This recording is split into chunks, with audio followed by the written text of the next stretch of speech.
Hello everyone, আমার আরও একটি ভ্লগে তোমাদের সবাইকে স্বাগত। দিনটা ছিল বছরের একদম প্রথম দিন, অর্থাৎ 2026-এর 1 জানুয়ারি। দেখে মনে হচ্ছে তো এত রান্না বান্না কেন হচ্ছে? হ্যাঁ, দাঁড়াও বলছি। আসলে আজকে আমার বাড়িতে একটা স্বাদের অনুষ্ঠান রয়েছে। আমাদের বাড়ির যিনি গুরুদেব রয়েছেন ওনাকে আমি দাদু বলে থাকি।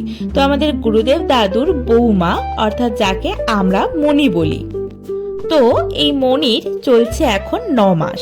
তো তাই আমরা বছরের প্রথম দিনই ডেকেছিলাম আমার বাড়িতে স্বাদ খাওয়ানোর জন্য। আজকে তারই প্রিপারেশন চলছে। যেহেতু 9 মাস, তাই 9 রকমের মিষ্টি এবং 9 রকম ফলের ব্যবস্থাও আমরা রেখেছিলাম। সকাল থেকেই তাই চলছে আমার বাড়িতে অনেক রান্না বান্না। যেহেতু মণি আলতা পরে আসেনি, তাই মেজ কাকিমা বসেছে মণিকে আলতা পরিয়ে দেওয়ার জন্য। আর ওই যে নূপুরটা একটু ওপরে উঠে গেছিল, তাই ওটাকেই ঠিক করছিল কাকিমা।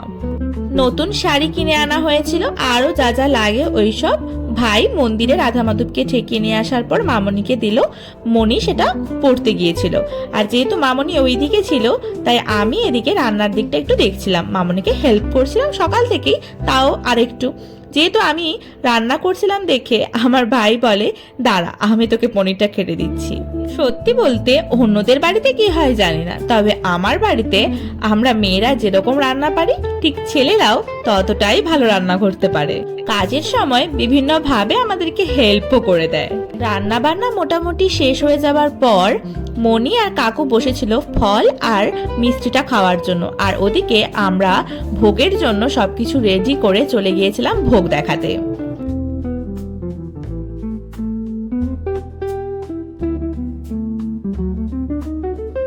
যেহেতু 1 জানুয়ারি ছিল, তাই রাধা মাধবকেও আজকে একটু সুন্দর করে সাজিয়েছিলাম।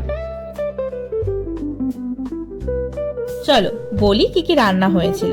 ওই যে ভাত, বিভিন্ন ধরনের ভাজা, যেমন বেগুন ভাজা, পটল ভাজা, বড়ি ভাজা, ফুলকপি ভাজা, আলু ভাজা। এছাড়াও ছিল ডাল, একটা চচ্চড়ি, আর একটা এঁচড়ের তরকারি, পনিরের তরকারি, চাটনি এবং পায়েস। এছাড়াও ছিল অবশ্যই লেবু আর বড় বড় রাজভোগ। তো চলো আজকের ব্লগটা তাহলে এখানেই শেষ করি।